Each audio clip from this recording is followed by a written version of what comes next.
Hey everyone, welcome back to Bros and Shows. I am your host Josiah, aka Mahler67, and with me, as always, I got my buddy, I got my pal, I got my brother Austin. Austin, how you doing today?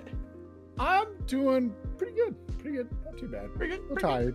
Not tired. Not bad. I'm a little tired. I'm a little tired too. I don't know why I'm tired because I slept until like 12 anyways. Yeah. I mean, it's probably because for the last two nights, both on Friday and Saturday, I was up till about 4 a.m. in the morning. So. Who knows? Who knows? That could possibly not even be it. It would just be crazy. Austin, how was your week, mate? Busy. I had parent-teacher conferences at school. Those went really well. And then I had yesterday I had the fall festival that I always do with my buddy. He has a fall festival at his house, and we did go-kart racing for the last race of the year, because I've been doing that for a while now. Came in dead last, because I thought we were playing Mario Kart. No, just kidding. I had a cone come flying up at me.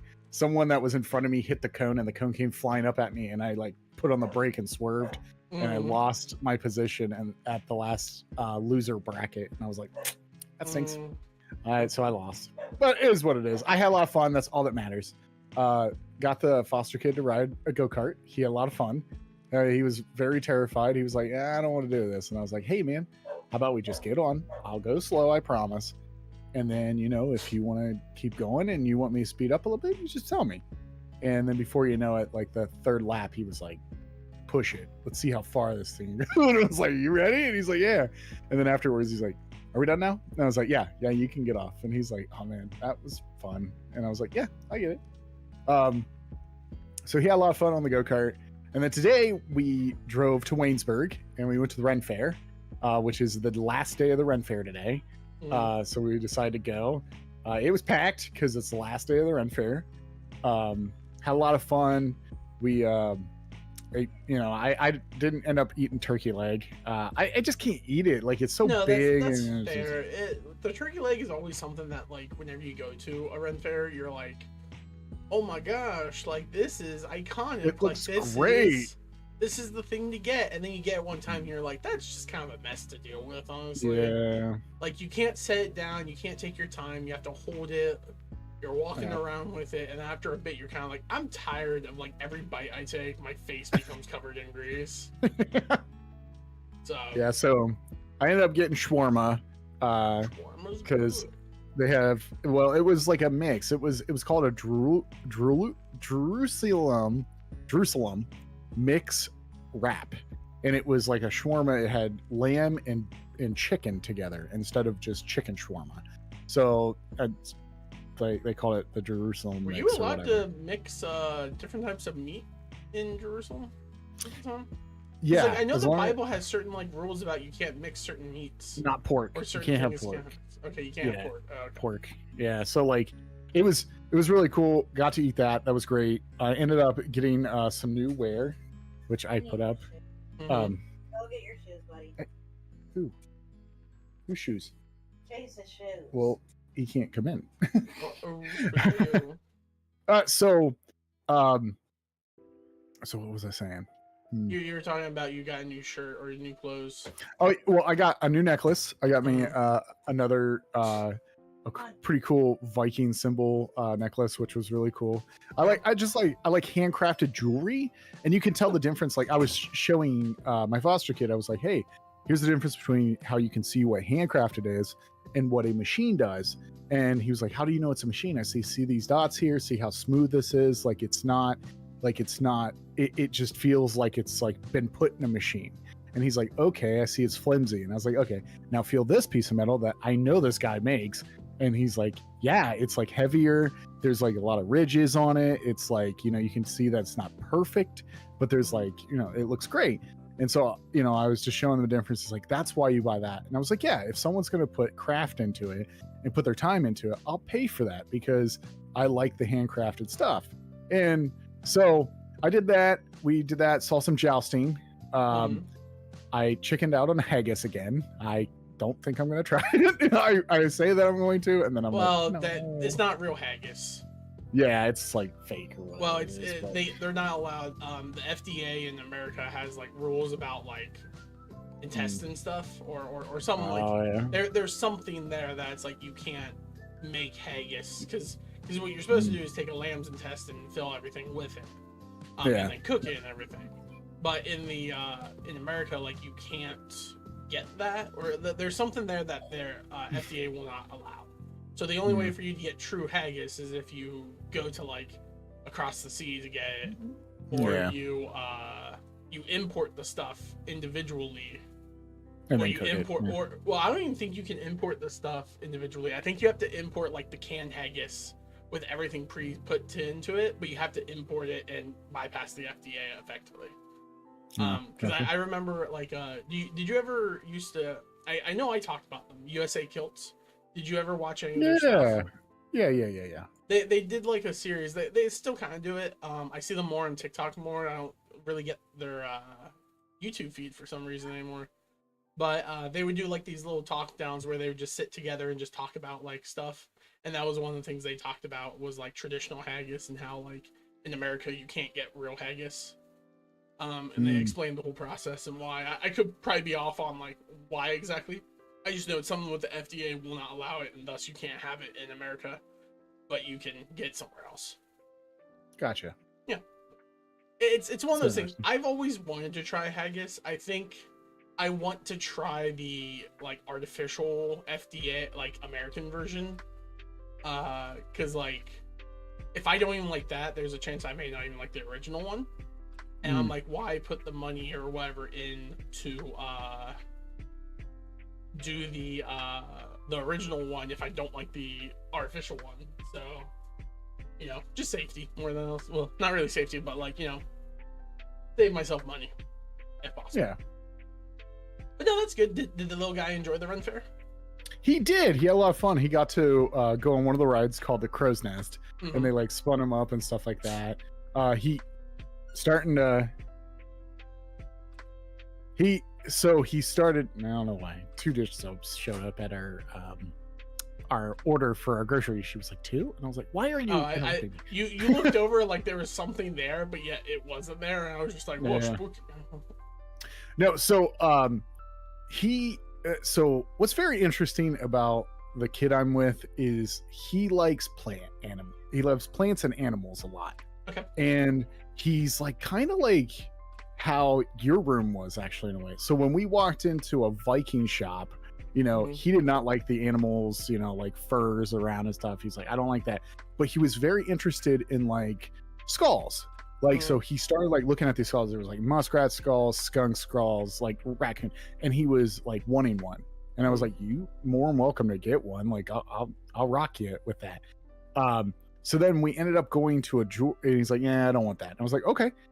He's like, maybe some other time. And I was like, that's fine. You take your time. And he got to see like little things in like, I forget what the liquid is called that they put like animals in. It's like for height or something. Whatever it is. Yeah, it's the common thing for, it's not just animals, it's like preservatives. Yeah, so they had jars of like certain animals that had that. And he was like a little baby shark and stuff. And he's like, oh, that's cool. And then we walked into a jewelry place and I was looking at some rings, but they didn't have the size of the ring I wanted. And I was like, oh no. And then he like comes up and he was like, hey, can I get this amethyst? And I was like, you like minerals? And he's like, yeah, I like them. They're cool. rocks, Austin. They're rocks. I was about to say, I'd be like, they're rocks. They're minerals. Oh, no, there's minerals. They're whatever your rocks are. They're minerals, Marie. No, so he got an amethyst. He's super excited about it. He was like, I really like the color, and I was like, he's yeah. A witch. Yeah. So he had a lot of fun. He enjoyed it. He said, he's like, the only problem I had was like driving 2 hours. And I was like, I totally get that. Being in a car for so long, it is rough, you know, and I totally get that. You know, like when we were kids, we were always in the car. Like we drove everywhere. We didn't get to fly anywhere. We were always driving, but the big thing for us as kids is driving was our vacation, you know? Yeah. Like when we were little, Dad would just be like, we're going on vacation this weekend. Yay, where are we going? West Virginia. Yep. It's always where we would go. We would just get in the van or get in the car, wherever it Parkersburg, was. West Virginia. We would all take our bags. We would take like a pillar or whatnot, and we'd just fall asleep in the car. He'd drive us for 2 hours. We'd get there. We'd get out. We would enjoy the hotel for like a day or two, and then we'd pack up and go home. That was our vacation. Was it a real vacation? I don't think so. As an adult, I'm like, that's not a vacation. As a kid, that was fantastic. I loved like the road trip going with like the family was a very fun part of my childhood. Also for the fact that I got into Game Boy very early in my life, and that was 2 hours of non-interrupted Game Boy play that no one could like functionally say like you shouldn't be playing it, which a lot of my life growing up was people saying you shouldn't be playing that. Like, I'm at church, you shouldn't be playing that. I'm at school, you shouldn't be playing that. It's just like, I'm at home, you shouldn't be playing it. Like, come on. But when we're in that car for that 2 hours, you can play that. Yeah, like, you know, like we drove everywhere. Like we went to, was it St. Louis? We drove all the way to St. Louis, Nebraska. You know, I like the only time, honestly, I think the reason why is because when we won that trip to New York City when we were kids, Dad was like, never again, we're never flying again, because getting these kids on this plane was hell. yeah, but then later we went to California, so Well, like we were older. We were older. No, we had to fly there. Dad wouldn't have done that if he could just drive. You know him. He would have been like, no, don't pay for our airline tickets. Give us the money, and then we'll just drive there and save some. Yeah. Because don't you remember when we went to California? Like we were there for like, I don't know how many days we were there. I thought it was a weekend, maybe a week. It was like a week. But we did all, and we didn't spend anything there because everything was provided for us. And my dad's like, yeah, if we don't spend this money, I guess we'll just get it whenever we get to go home. And then they're just like, no, this is funds for the site. It's just lost if you don't spend it. And then we like panic went into the gift shop and just started buying things. Because my dad was like, $500 we to take it. Yeah. Because that's how our dad was. He was very much like, hey, if we can save this, let's save it in like pockets of money. And it's like, no, as an adult, I'm like, I get it. Yeah, like, why buy something here for a higher price when you can go home and get it for much cheaper, and that could stand a long time. Oh, that is nostalgic to talk about. Yeah, so yeah, we had a lot of fun at the Ren Fair and the whole like driving around and stuff. He's super stoked this week because he's got a bunch of trunk and treats that he's going to. You know, he loves Halloween. He loves skeletons. I don't know what it is. He just likes it. So we're doing trunk or treats this week. We have my birthday weekend. You'll finally get to meet him, which is going to be great because I talk about you all the time. And he's like, oh my gosh. He's like, he sounds like you. And I was like, yeah, we're kind of like, we're brothers. Like, that's how that is. Or similar, we just have two different thought process on things, but we basically are kind of the same mindset. Yeah, same mindset. So yeah, so that's what my weekend was. What was your weekend like? I mean, my weekend was BTM, then BTM, and then playing games all day. Hell yeah, single leg, baby. You didn't attempt the horrible mixed review game that came out for BTM this week? Vampire the Masquerade, Bloodlines 2? Yeah. No, I didn't. There's no reason why. I don't have any issue with the game. The issue why I didn't get that game is one, I just bought Final Fantasy Tactics Evilist Chronicle. Bloodlines 2 I'm interested in. I want to play it, but I will be honest and say it the gameplay that I've seen doesn't hook me into getting it right off the bat. It's going to be a wait to buy for me. I'm going to wait till it goes on sale for a Steam Summer Sale or something like that, and then I'll pick up a copy. Which it sucks to say, but to be fair, and I mean this like 100% on both just this game and even like the original Bloodlines, I didn't play the original Bloodline until it was on sale. And the original Bloodline focuses more on like the tabletop stylization, and this new one kind of throws that all away to make a story element RPG with very limited factors of RPG. If you're going to play the game, you're going to play it for the story, and if I'm playing it for the story, I can wait because no one is like spoiling the story for me on anything that I'm seeing, so I'll be fine. It just probably won't look good on the by Night Studios end, because they'll be like, our sales didn't do very good. It's like, yeah, that you knew this was going to go bad whenever you were making the game, and you pushed it back, and then completely changed it from a Bloodlines game to what it is now. Yeah. It would have done better. I honestly believe, and I know a lot of people believe this too, it would have done a lot better if they dropped the Bloodlines name and just called it something else, and then like tried to create an actual Bloodline game of some sort. I still hold that. I'm like, their biggest hope of getting like VTM to be mainstream again is they have to go and grovel at Larian Studios' feet and say, please, we give you IP, make a game for this. You would be the perfect people to make an amazing game for this, because you have a very strong grip on like RPG stylization. Your game style would be perfect for this type of like book element. And I'm like, if they did that, if Larian ever picked up a VTM game to like do their own thing for, and they had full creative like control of it, VTM would become like mainstream again. Mm-hmm. I just think, but I'm not a huge fan of like first person fighting games, which is first person, I don't know what you call them, beat 'em ups, first person fighter, first person. It's kind of a shooter, but not really. I'm just not a huge fan of that, and that's why I can wait personally. But yeah, other than that, I've just been playing games off to my side. This whole week was really funny actually, because my friend John, he was away from home for a bit, working, right. And then when he came back, he there's like a thing going around town called like Hands, Feet, and Mouth, and his kid picked it up, and he was there, and then when he left and he came back, the kid was done with it, and they thought they sanitized the whole house, but he somehow contracted it, and they didn't know if it was the same strain as his, because if it was the same strand, the kid would have been fine. But if it's a new strand, then the kid could get reinfected. So he's been quarantined in his basement the whole week, which means he also couldn't go to work for the whole week.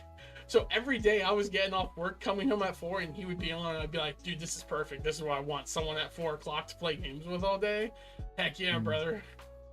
But now, like, you know, weeks pass, he's probably going back to work, so I won't be playing with him like that anymore. I'll have to wait till 8, 9 o'clock at night to play games again.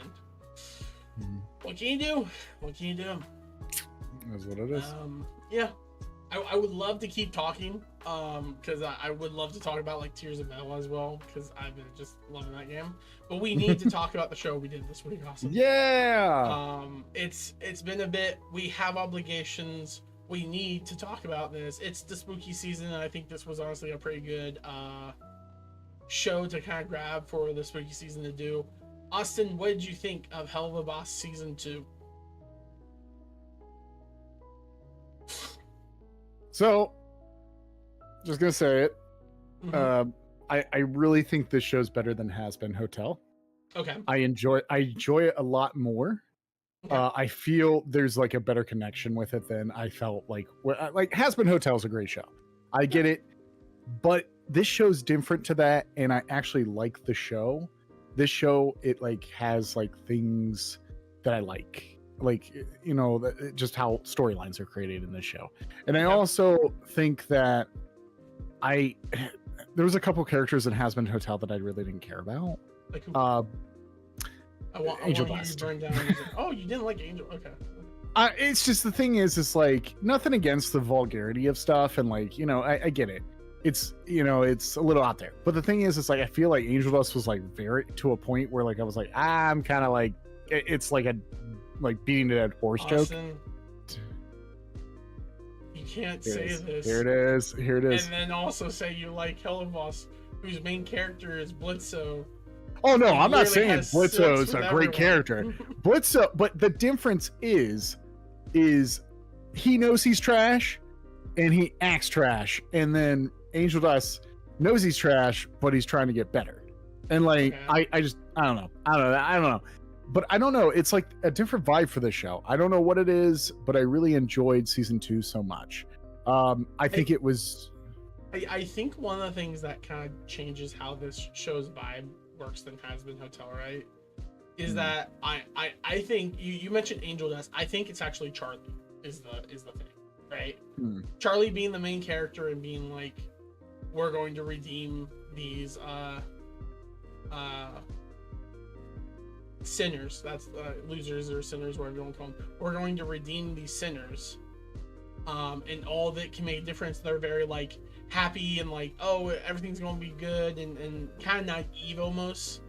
And then you have this, and they seem like they're fighting against like a status quo that is kind of weighing them down. And you're given a character that is constantly seen as the problem, and he doesn't deny it. Like, he's just like, yeah, well, F you too.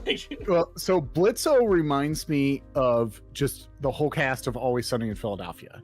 Yeah, he's exactly what that is. Like, he's just a problem. He doesn't solve his problems. He doesn't. When he solves a problem, he tries to solve a problem. But the thing is like, when he has so many problems and he doesn't resolve that conflict that's happening, he creates more problems on top of it. Yeah.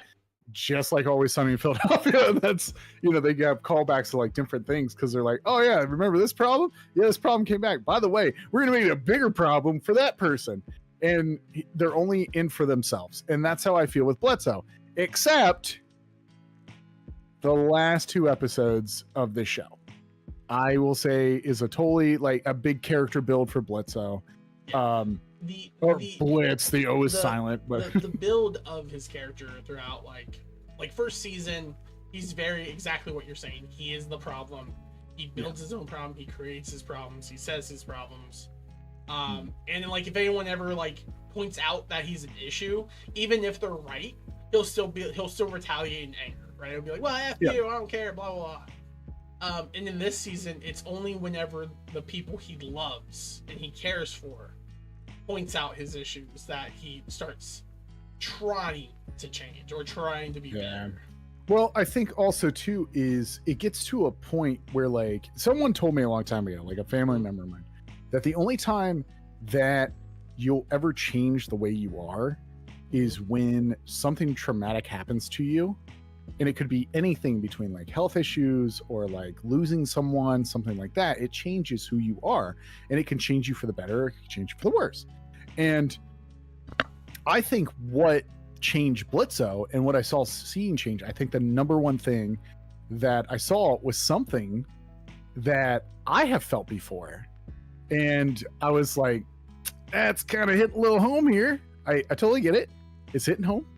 And that's the episode where Blitzo shows up to his party that is like, they hate Blitzo. It's the Party Blitzo episode. And Stolas is there, and he's like, you can tell that Stolas's heart is broken because of the events that led up to that. But the main thing that I want to bring up is the part where Blitzo looks over and sees Stolas dancing with someone else. And it crushed him. And like, I felt that before. I felt that before with like ex-girlfriends that I've had in the past, where like, I cared for them, and then the relationship would break off, and then I'd see that person happy with someone else, and I'd be like, oh man, like, did I mess up? And then you're like, maybe I could have been better. Maybe I could have done this. But what it is it changed who I was, though. Like, I was like, okay, what was the problems with this relationship? Oh, it was this. I don't want that going forward. I know what I want. So like, those things. And I think he was to a point where his character changed in that episode, that he realized what he had was just unconditional love by someone that shouldn't have loved him. So that's the interesting part. You say unconditional love. Well, he was blind love. I'll say blind. Not even that. That's not what I'm trying to say there. It's a very interesting setup, right? Because all of the season came out before the episode 0 came out. The episode for Amazon that just recently came out on YouTube for free. Up to that point, people understood that like they had like a deal, how like the deal was kind of created. But then the episode 0 kind of retconned and changed how that deal started, and it very much came off as both Blitzo and Stolas entering in this deal, not quite understanding what the other one wanted from it. Yeah. and that's where I think where they're getting their emotional like hang up on. Blitz gets like you can see like whenever Blitz and him, whenever Stolas gives him the gem of Osmosius to be able to like go to the realm, Blitz is confused. He's like, well, you can't do this. You're doing, like, he took it as he was giving him the stone to cut him off and to remove him from his life, which that was like frightening to Blitz, because he's like, no, like, I thought like we had this really good thing, like, don't do it. And he wasn't seeing it for the option that Stolas was giving him. This object is like, if you truly love me, still come to me. Don't, like, the book doesn't have to keep you held. I don't have to sit here and hold this over you to get you to be here. And then Stolas, Blitzo very much was confused, thinking that what he was doing was trying to get rid of him. Mm-hmm. And he's like, you don't act like we had anything. Like, you just was using me just like I was using you. Because that's what the episode 0 kind of showed off, that both of them felt uneven, like like they didn't enjoy this bargain that was happening, but they both were getting two different things from it. Blitz was getting the ability to go to a more world, and Stolas was getting the love that he never had before. And that created like this it's like this weird concept of having a relationship being formed from a misconception. It doesn't matter how strong the relationship gets, the misconception needs to be solved before the relationship can continue. And I think that's very much what happened on that episode, and why he broke down, especially in the ghost episode, where he's like trying to do anything and everything to just not think about it. And it takes until Millie like breaks him down and is like, we need to talk, like, calm yourself. And then Stolas has the same thing, where he views it as Blitz never loved him and he was always just kidding himself. And that's why he kind of falls in line with those people. But it is interesting that you point out the whole like a person will tend not to change unless something big happens to them. And it's interesting. I truly think I'm one of those people. There are people online who really hate Stolas and people who really hate Blitzo because of their relationship. I truly think that Stolas and Blitzo love each other. They just have that misconception early on in their relationship that they have to figure out and talk through in order to fix it, but neither of them are talking about it like they should. It's crazy. But I'm sorry. I had to go on. I went on a complete tangent there. To just no worries. No, it is what it is. Like, the thing is like, it's a train wreck. It's not something that's perfect. But what I like about it is that's what a relationship is. It's truly chaotic sometimes. Like, it's to a point where like you might have a great relationship. Like my wife and me, when we first got together, we didn't fight for a whole 6 months. And then out of nowhere, we fought about something stupid. And then we're like, oh man, is this over? And I'm like, no, it was about chili beans spilled on the kitchen floor. That's what it is. No, it wasn't about the chili beans being spilled on the kitchen floor. It was the fact that you left it there after you spilled it. I'm kidding. That was her, not me. I was just joking. But the difference is like, so, there's the problem. The differences between a loving relationship and this kind of relationship is it's toxic to begin with. Like, it's bred up through a toxic, like a toxic ground already, where they just come to these two deals that they don't know, that they're like, it's kind of like, well, are we getting the better end of this? Actually, I'm using you, you're using me. But then it gets to a point where sometimes whatever, it's radar show. A sexual connection can change that. Like, you can not love that person and you're just doing that, and then you fall in love with that person because of that. But the other person is just like, hey, yeah. So like, it's a very toxic relationship, and I totally get how Bledsoe reacted. I totally get how Stolas reacted, because they're two separate thinking things. But the thing that shocked me the most was when Stolas went to go save his daughter at the end, and she said, I'm done with you. You lied to me.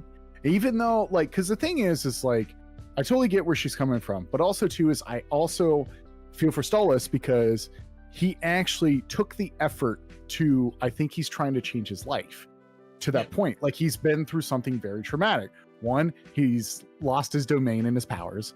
And two, he just lost his daughter. And so now he's trying to change for the better, but also he lost his money. Like he, like that part, He I didn't laughed lose so his hard. money. He lost his status and everything. Yeah. So what was it for like 100 years? I think Yeah, that's what for they 100 said. years. Because it was like the whole like, 100 I'm years. stripping you for this. He's like, yes! Like he's so happy that it worked. And he's like, for 100, he's like, serious? Yeah. So the thing is like, I think this is his traumatic thing that's changing him, and it will change him for the better. But I think also too is it gives him a point to look at what Blitzo has to deal with on a daily basis compared to Stolas. So that's the funny thing, right? Yeah. During that, there was a break in the episodes of the last couple episodes of Helluva season 2. I think it was like 5 episodes left. They paused for a bit, and people were like, "Oh, are they going to like? Is this the end of the season? We're only getting 7 episodes." And then they're like, "Nope, we're going to do 5 more episodes."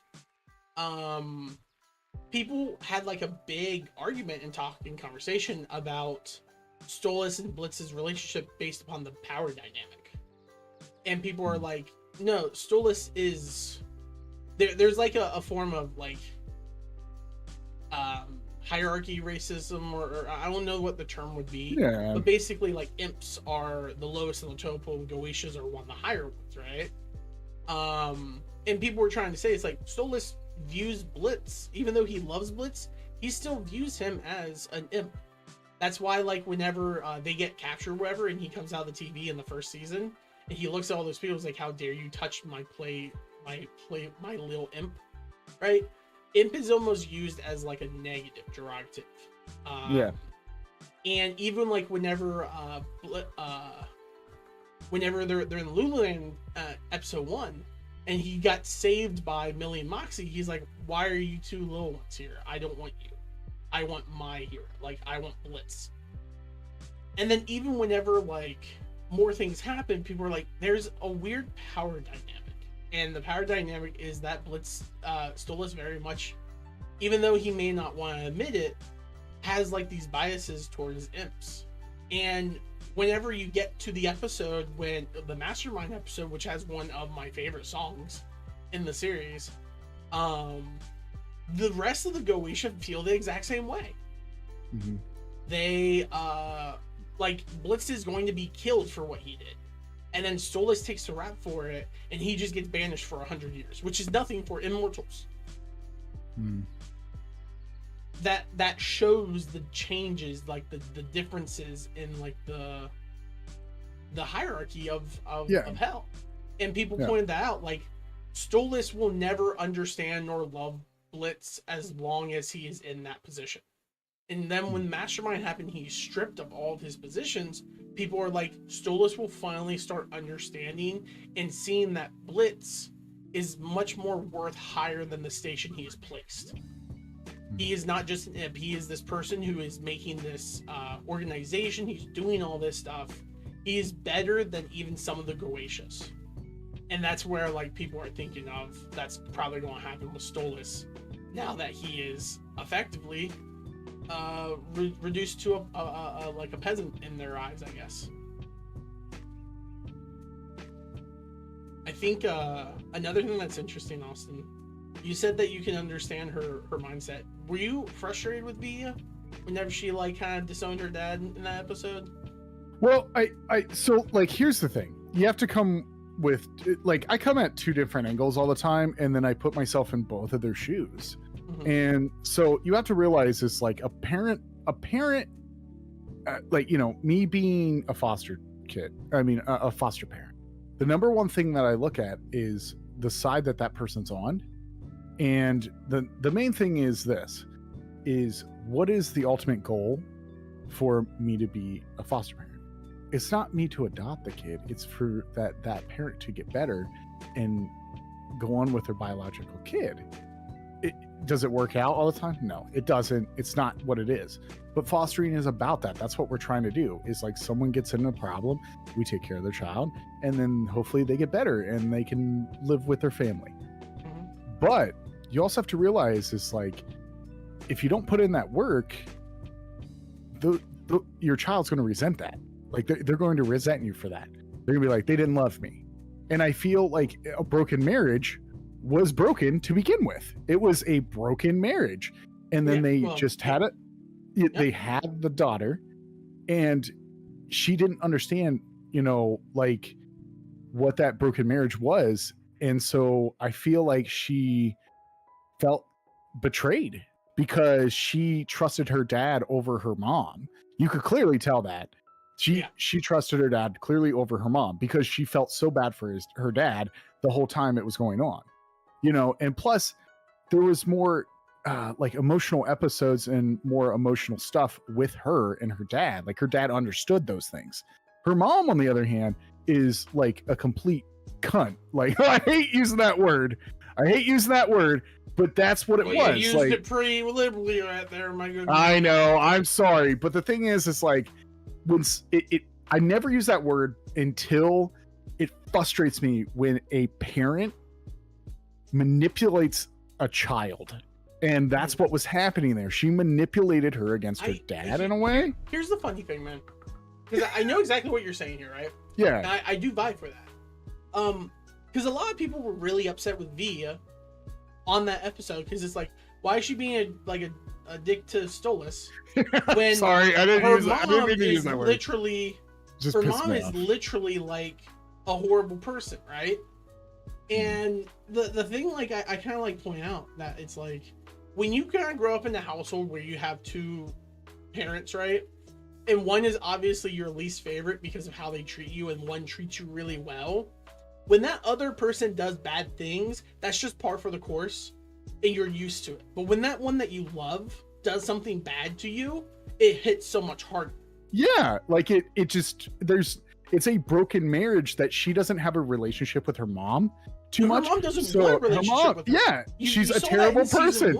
She's an abandoning. She is a parent that abandoned her process of loving a child. Abandoned her child. And that's why I use that word. It just pisses me off. That's fair.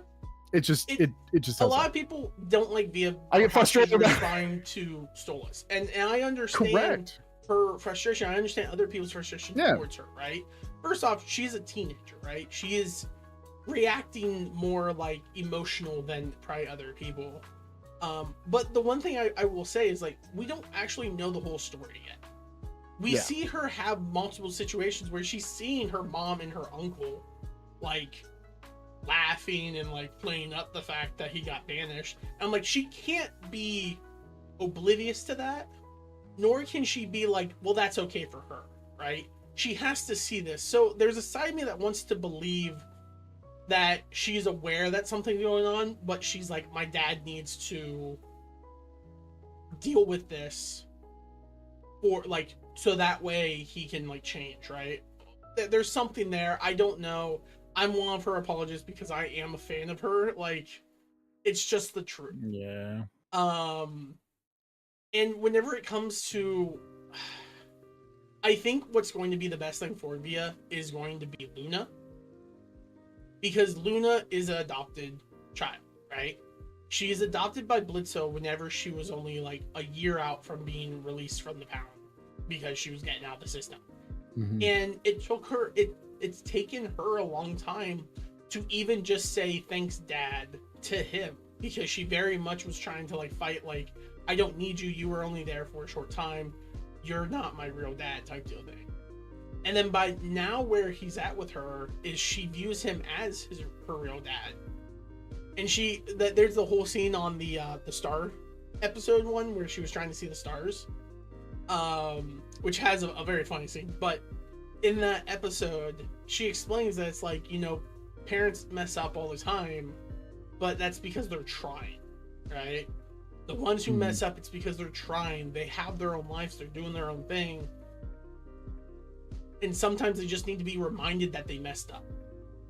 And then that's what ends up happening. Like, he sees her, he gets all apologetic, and she's like, I just wanted to see the stars. And he's like, I completely forgot. And it's like, he didn't realize he was messing up. He needed you to ground him in his relationship with you. Because he doesn't want to be that way. It just happens. And that there's like a lot to be said that, like, Stolas isn't blameless. Like, he needs to take account. He needs to be better. And that's true. And it's the same thing with Blitzo. It's one of the reasons for me, I'm really excited for Millie's and Moxie's storyline. Mhm. Because with the end of the season, it's revealed that Millie is pregnant. I don't know about you, Austin. I think that is going to completely change Millie and Moxie's dynamic. I just don't know if it will be for the better of Imp or not. I think with Millie and Moxie having this kid, they may start backing out of assassination things and start trying to like settle down. Because I do think that Moxie's going to have issues with being a dad because he doesn't have a loving family. And I think Millie is going to have issues with the idea of like slowing down and taking care of the kid with Moxie. And I think once Moxie gets a hold of it, he's going to have like fears that he's going to be just like his dad. And then he's going to be a great parent. And I also have a belief, like storyline wise, completely out of nowhere, there's a side that truly believes that Moxie's not making it to the end of the series. And that's what kills me. Because I feel like if anyone dies, he's the death that has the biggest impact for the group. Because he has always been the super supportive, loving person. Even though like other people like down talk him for being like inconsistent, bad, or whatever like this. He is a genuinely amazing good guy. And if he sacrifices himself to save like his kid or Millie, that's going to be like the shock that Stolas Blitz needs to like understand or like change their perception. And I don't want that because I love everyone in the cast and I don't want anyone to die. But sometimes in these series they kill off a character in like the ending parts to like affect someone for the better. And that's why I'm kind of afraid of. So Well, you know, and I also think that I don't see that with that. Like, I do have a theory on like the whole pregnancy thing. But I also because here's the thing. There's one character in the show that needs to have a small redemption arc. And I and a lot of people will not probably say this person because most people are going to say Blitzo, Solus, you know, them. I actually think that Luna is going to have that redemption arc of she's going to relate to something in the future. This is my theory, friends. I just think that her experience and why they showed us the episode about her like being adopted by Blitzo. Okay. I really think that there's going to be a time where she's going to have that situation happen to her where she has to make that decision of, yeah, I don't know. I'm just, it's a theory. I was listening. But I really think that because Moxie and Millie react to each other and how she reacted to that, I don't think Moxie's going to react that way. I think Moxie actually might react totally different. Because I don't think when he gets in certain situations, I feel like he gets scared. He gets really terrified. I have a question that may change my perception on how I speak to you about this. Yeah. Did you watch any of the shorts that I told you about? I couldn't. I forgot all about it, and then I was like, "Oh man." Here's the thing, Austin. There's a short that involves Moxie. Oh, okay. It's necessary, I think, for this conversation. Okay. So we'll put this on hold. There's a point where he like, in the short, he gets involved with like a dad and like a boy who's like a mafia member, right? And when the dad is going to be removed, and the kid is like left, his kid's like rejoicing. He's like, "Hey, my dad's being removed. It's all taken care of. I'm going to take over everything." He's just like, "What? No, your dad did this great thing for you. Why are you like this?" He's like, "Who cares? I'm the leader now." And he's just like, "That's bullshit. Like, this is crazy." And then at the end of the thing, he's like talking to Millie. And he's like, "I always thought my dad was a bad person because of what he did. But he didn't have to be an asshole. He didn't have to be evil. He didn't have to be evil to me." And like, it was a very emotional. Highly recommend, like, when we're done, Austin, check those out. They are like 5-minute episodes. There's also one of them is hilariously funny, taking place in the North Pole. It's one of my favorite ones. I love quote. I don't quote it. I send it to my friends a lot. But they're really good episodes. Some of them are funny. Some of them are just like they fill in the world a little more.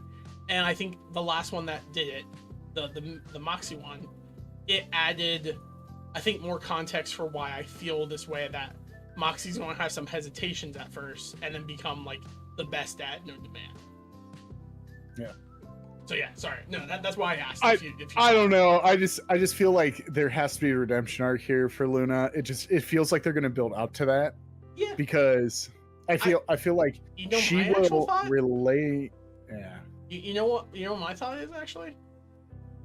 You notice? Did you see what happened to Luna at the end of Sinmas episode? I don't remember. She had like a transformation where she like turned into like a hound dog effectively. Oh yeah. She was like running around. We were like, I remember when that episode came out with friends. It's like she can transform. Like everyone collectively went like, "What the freak?" Like when we were all watching it together, and I'm just like, you know what? Maybe we're gonna find out that like Luna is actually like Bee's daughter or something like that, because Beelzebub, like whenever she got angry, she transformed into like a more like Hellhound Bee. And Luna kind of, she can transform. I'm like, I don't know if this is a thing that all Hellhounds can do, because we haven't seen it before. And it was just random, and everyone acted like it was common. Like no one pointed out like, Luna, what the freak happened to you? You know, like no one said anything. And so I think the fact that she is able to transform when we haven't seen any other Hellhound done that, it could just be a lore thing. It could just be a common thing that we haven't seen. But until we are told that, I assume it's a special thing. And then the other thing is that she's adopted. She doesn't have parents. You're never told who her parents are. She's just this amalgamation of she's in the adoption agency. She's just there, right? That's like the very like open-endedness of like Game of Thrones level of crap. And it's just like, where are you? It's like, I'm just a blacksmith. La la la. Yeah. Wow, you really like stags, don't you? Yep. My mom said that my dad was a stag. I don't know what that means. And it's like, your dad was a Baratheon, wasn't he? He's like, oh, people go, it's my hammer. Like it's like that level of like coincidences that I'm like, if they do something with that, I could understand that. Yeah. But so moving on with this, because we're gonna get into like a whole cycle of that. I think, okay, I will say this. I have to bring this up. There was a joke that happened in this season where I actually had to pause and I laughed for a hot minute. And it's the episode with the ghosts. And where they're just like, yeah, there's just this little portal. So like, you know, and they're like, yeah. And then they show like children going in the portal and then they just get ripped apart. And it's like those brave soldiers. I just started laughing. I was like, oh my gosh, why am I laughing at this? I was like, oh, it's funny. There's so many like little throwaway jokes that always makes me laugh. Like during the Sinsmans episode, it's a very cliched joke. But whenever the one, I forget his name, but the ice whatever Solus is, Geosha, I can't, my brain has just died. I don't remember how to pronounce it. I know what it looks like, but I can't pronounce it. But whenever he was doing some ice stuff, Blitz just yells out, it's like, hey Elsa, like real loud, and like throws a snowball at him. I'm like, very simple, very stupid. Don't know why that made me laugh so hard. And it's just things like that just make me I very much like enjoy it. Like I very much enjoy Barbie, Blitz's sister, that you get to meet for the first time. Because like you get the feeling like everyone always hates Blitz, but like sometimes I don't know if it's actually his fault that he should be hated that much. It just seems like sometimes he gets blamed for things that isn't necessarily his fault, but he's around when it happens. I think, for instance, Fizzarelli, right? In the episode where Blitz and him escape the mafia members, Fizz is like, you blew me up and you ran away from me. He's like, yeah, I was freaking out too. Because we learned, or heavily implied, that fire that blew up, that Blitz accidentally caused by knocking over that candle, is the fire that killed his mom as well. And so it's like, oh, that's something that Fizz didn't know or didn't see, and he just thought that he did that to kill him, which seems odd, like seems off. And then Fizz was also not told that Blitz tried to show up and see him, but he was kicked out from the hospital by the other circus people for what he did. And so, like, there's this misconception a lot of time with Blitz where I think he is well-meaning in things, but people don't see him being well-meaning. They just see the fact that he wasn't present or something. Same with, like, in the episode where Stolas gets kidnapped by Stryker, and Millie and Moxie had to, like, go and save him. And Blitz kind of, like, wrote off as, like, oh, who cares? Who cares? And Stolas gets injured. He gets stabbed a couple times, and he gets messed up with angel weapons. And you see, like, Blitz at the end of the episode freaking out. He's like, Stolas can get hurt? Because I don't think he really thought he could get hurt. Like, he thought he was invincible, so he never had fear of him. He just thought this was like a... I guess how you say it, like a... Not like, oh, I'm your bodyguard, but I'm bodyguarding, like, a stick of dynamite. Like... I'm not as good as this dynamite. It's just more for, like, he wants me around him. Yeah. And so, like, I think at that start, that's whenever he starts wanting to change, because up to that point, he thought he was dealing with an immoral, impossible like death angel. And then now that he understands that something good happened to Stolas, he wanted to change. But again, there's a lot of emotion. There's a lot of stuff happening in this series that you have to just kind of watch it play out, and you can sit here and be like, man, this whole thing is going to change whenever Lucifer shows up in Helluva Boss. Lucifer shows up in Helluva Boss, because now that they're both on Amazon and they're both being played there, they can have crossovers. And did you see the reference to Lucifer in this? So whenever all the during the trial, and Satan stands up and he's just like, oh, you were stupid for committing sin, like I was the prince of this hell before the golden angel fell. And then it cuts to B and Beelzebub, and they look back, and there's a throne, and it has a sign saying "Be back soon" with a little duck, and it's cobwebs on it. You see that in Hazbin Hotel. Yeah. And at the end of Hazbin Hotel 2 or 1, you get this vibe that Lucifer is going to start being present again in hell, thanks to Charlie. So we'll see. We have no idea when these two shows take place. Helluva Boss could take place after Hazbin Hotel finishes, or Helluva Boss could take place before Hazbin Hotel ever started. We don't know yet. For now, everyone's just assuming they're happening at the exact same time, but that could be wrong. Other than, I think in the pilot, they had a cameo of the commercial that Charlie did for Hazbin Hotel. But that's only in the pilot of both of them, which I don't believe are canon anymore. Anywho, one other thing I wanted to ask, and I want your opinion on this. Oh my gosh, Molly, you freaked me out there. She's like scratching her head with her like foot, you know, and she knocked my mouse, and the mouse went all the way through and was clicking as it was going down, and it went right over the like end phone call button. And I was like, oh, no, it's good. Anyways, no, what I was going to ask, Austin, there is a theorem, and I don't know if this is actually true. I think it may just be like a superstition thing.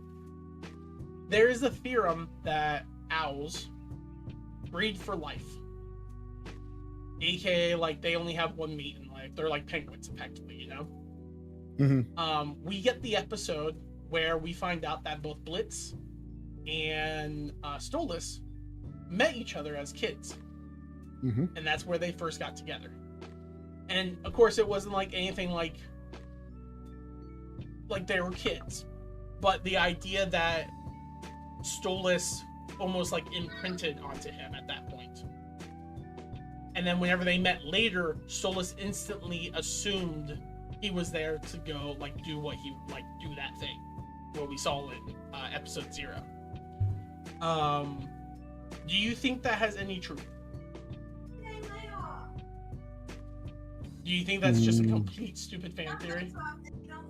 Well, I'm confused what you just said there about that. So people say that owls like breed for life, right? Yeah. And the concept is that because Stolas had that emotional connection with Blitz when they were a kid, his marriage with Stella was doomed to fail from the get-go because he could never love her. Because he was already like essentially like imprinted onto someone else at that point, or like someone else imprinted onto him. Making Blitz the issue for Stolas's and Stella's failing marriage, because it was doomed to begin with, because it was arranged first off. I don't know what you think about that theory, that fan theory, because I don't think it's ever would come up. That's just something that someone said.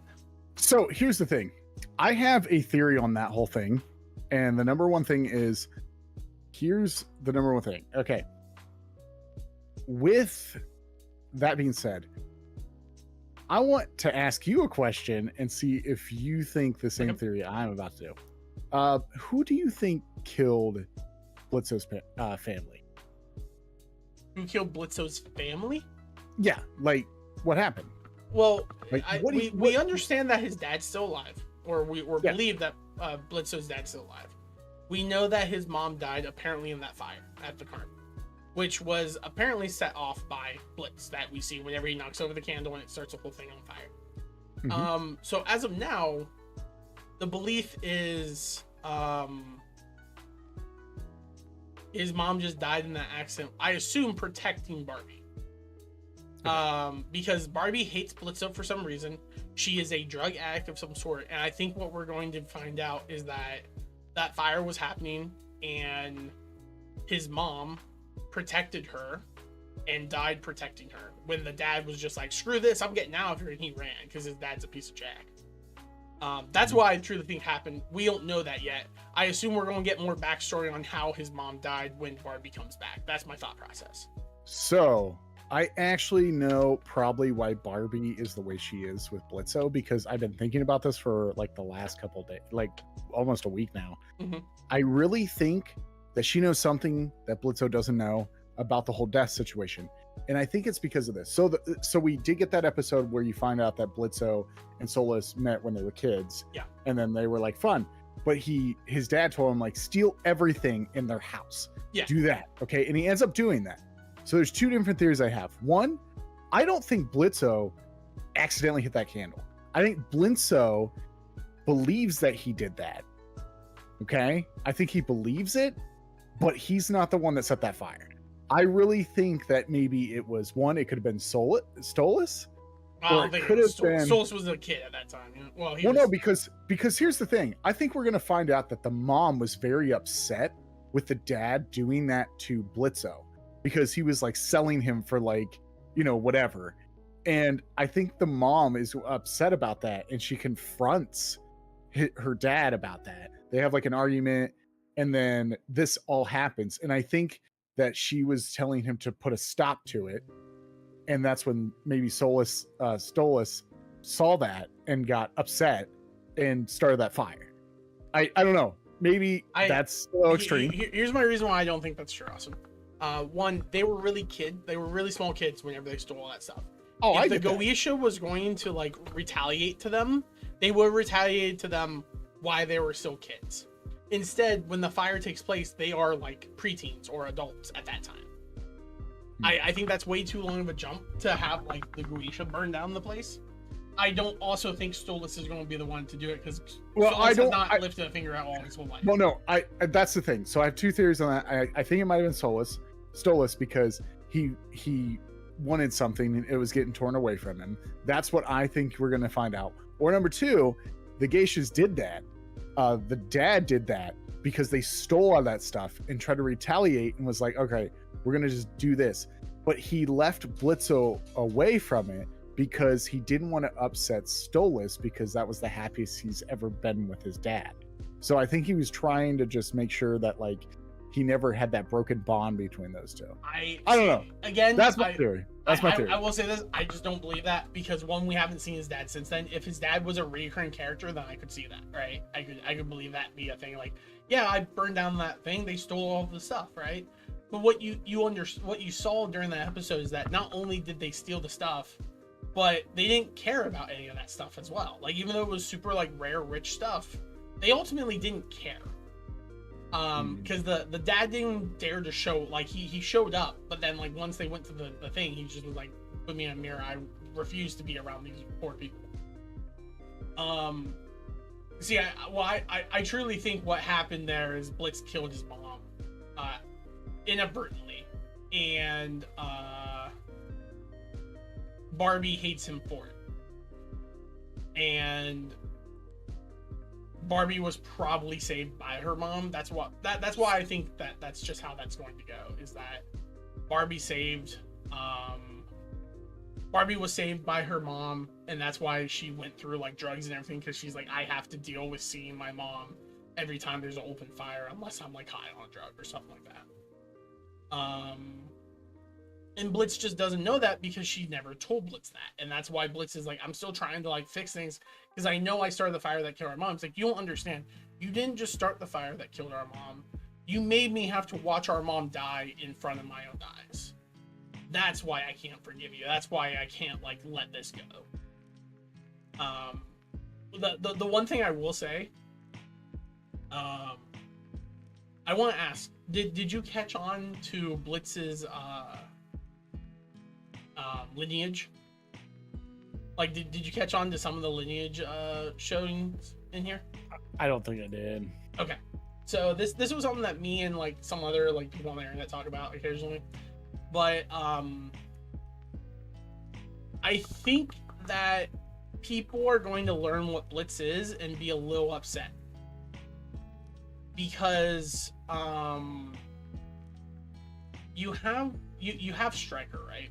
I think I mentioned this before, how Stryker seems to be a combination of an imp plus a you finally saw them in this season, the fish people, like the fish demons. Yeah. How, like, there's the shark, there's the two clownfish girls who are like, we're the clownfish, and it's like, that's not what they said, but that's what the joke is. And then Chaz, his Moxie's ex-boyfriend, who is a shark. Those are a type of demon. I think they're in the Greed Ring. I think they're Mammon's people. I could be wrong. But Stryker seems to be a mix of an imp and one of them. He has the teeth like them. He has the more spines and everything like them. He doesn't look like a normal imp. Blitz, to my belief and other people's belief currently that I've seen online, seems to be a mix between a imp, his dad, and a succubus, which we've seen him date Barasica. And the thing that points that in that direction, other than the fact that he doesn't have wings, which is something that, like, all other succubus has, is his eyes. Anytime all the imps are around, they have just black pupil eyes. It's only when they get angry that red goes around them. However, Blitz has red eyes all of the time around him with black pupils. The only other people that have that is one, his mom that we've seen, and also Barasica and other succubus have that as well. And so the belief is that Blitz is a half succubus, half imp.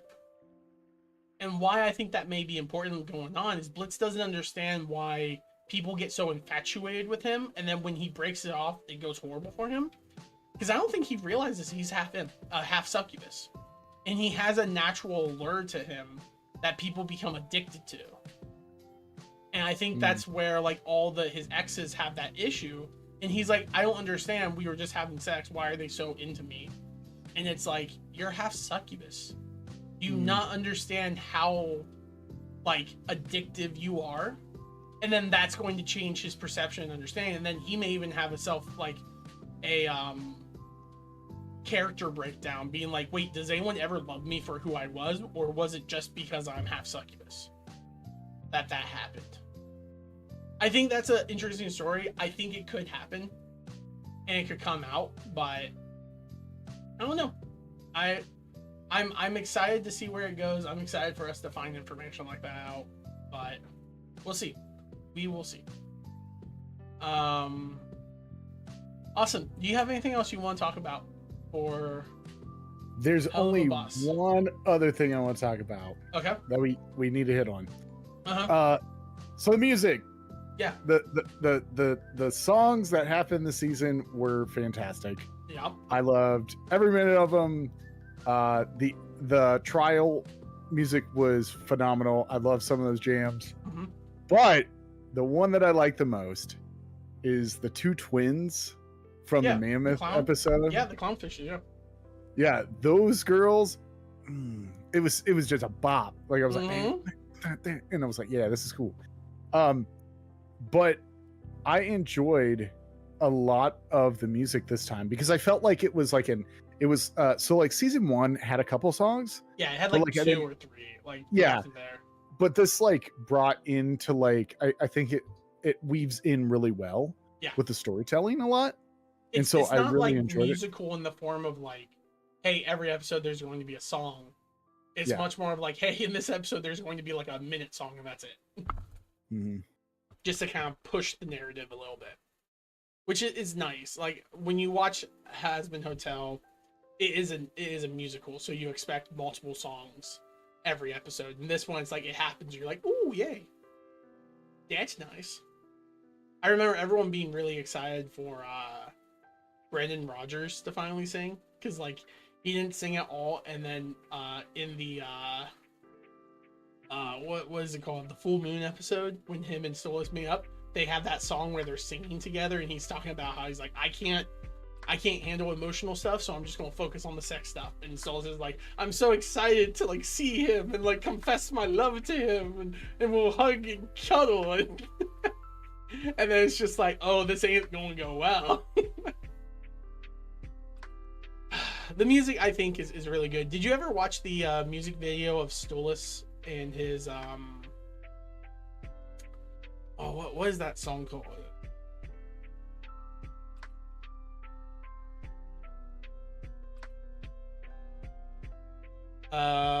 Just Look My Way. Did you ever see that? I think it's just a single music video. It's not, it takes place after Ozzy has given him the stone for Blitz, but before he give it to him.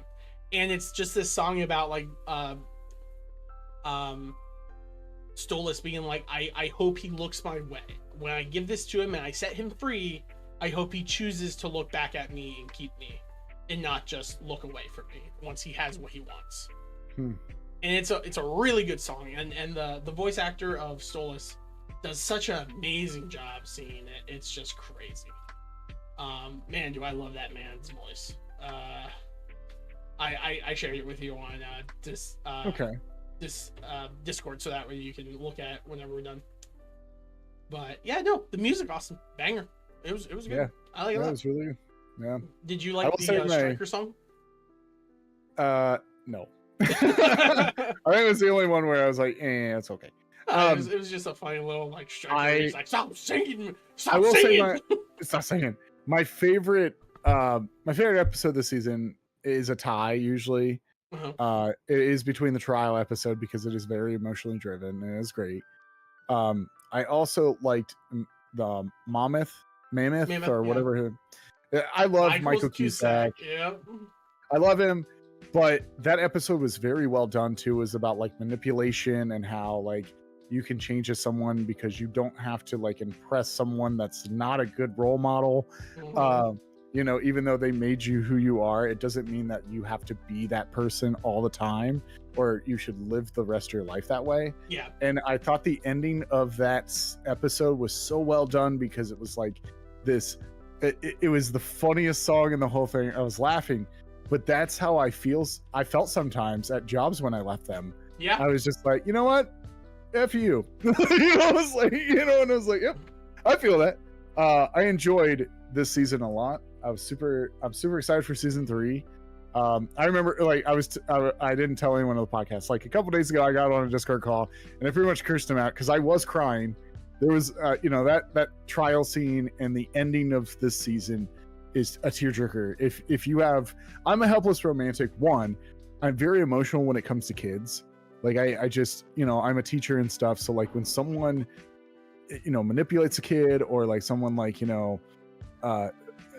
feels like they're, being like treated wrong, I just feel that. I'm like, oh man, I feel for you. I'm just like that emotional person. So it like wrecked me. Like it wrecked me. The ending wrecked me, and I was like, nope, I don't like this.